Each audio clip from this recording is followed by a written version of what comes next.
अस्सलाम वालेकुम, कैसे हैं आप सब। मैं आज आपके लिए लेकर आई हूँ करेले की कड़वाहट को कैसे ख़त्म किया जाता है।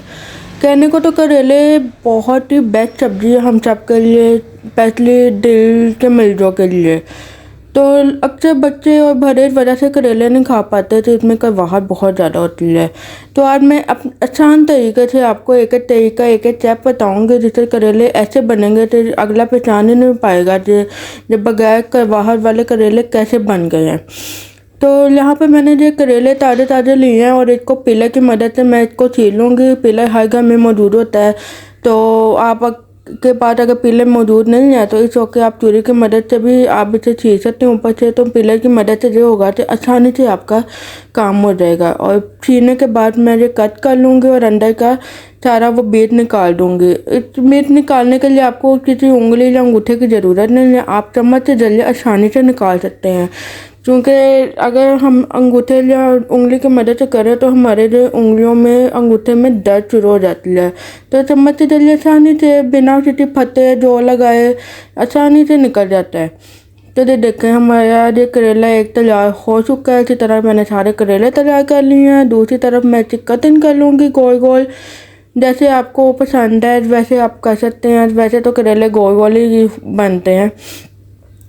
तो कटिंग करने के बाद इसी तरह से मैं सारे करेले की कटिंग कर लूँगी और इसमें एक नमक की एडिशन करूँगी। अक्सर ख़वातीन जब करेले बनाती है ना तो इसमें इतनी कड़वाहट होती है ना तो बच्चे तो बिल्कुल भी खाना पसंद नहीं करते। तो मैं कहती हूँ इस तरीके से आप बनाएंगे ना, तैयार करेंगे करेले, तो मैं कहती हूँ बच्चे भी मांग मांग कर और खाना पसंद करेंगे। तो यहाँ पे मैंने 2 चाय का चम्मच नमक ऐड कर लिया है।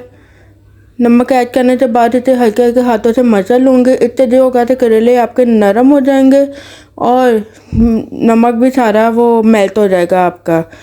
ये करेलों को आपको नमक लगा के रात भर रखने की ज़रूरत नहीं है, मिनटों में फ़ौरन ही तैयार होकर आप इसे फीड भी कर सकते हैं, चाहे तो बना भी सकते हैं फ़ौरन, जो आपकी अपनी चॉइस है। इसी तरह ही मचलने के बाद मेरे 5 से 6 मिनट मचलने के बाद ये देखें कितना अच्छा कड़वाहट वाला पानी निकल चुका है। तो जब ये बहुत ज़्यादा नरम हो जाए तो थोड़ा सा जोर लगा के इसे मच लें ताकि अंदर की कड़वाहट सारी निकल जाए। और यहाँ से इसकी कड़वाहट दूर करने के लिए मैंने यहाँ पे शिफॉन का दुपट्टा लिया है। आप कुछ भी मरमर का दुपट्टा या कपड़ा कुछ भी रख सकते हैं जो ये यूज़ नहीं होता दुपट्टा, तो आप उसको भी ये टिप के तौर पे इस्तेमाल कर सकते हैं। ज़रूरी नहीं के लिए स्पेशल चीज़ हो तो आप लोग यूज़ करेंगे। तो घर में मौजूद किसी भी दुपट्टे के जरिए ना आप इसे अच्छी तरह से निचोड़ लें। वैसे तो हाथों के जरिए भी निचोड़ा जाता है, लेकिन हाथ के जरिए जो होता है हाथ के जोड़ दर्द करने लग जाते हैं। तो मैं कहती हूँ दुपट्टे में कपड़े में जो लपेट के अच्छी तरह से निचोड़ा जाए ना तो बहुत अच्छा वो अंदर से ना पानी निकल जाता है और बहुत ही अच्छी तरह से खुशक हो जाता है।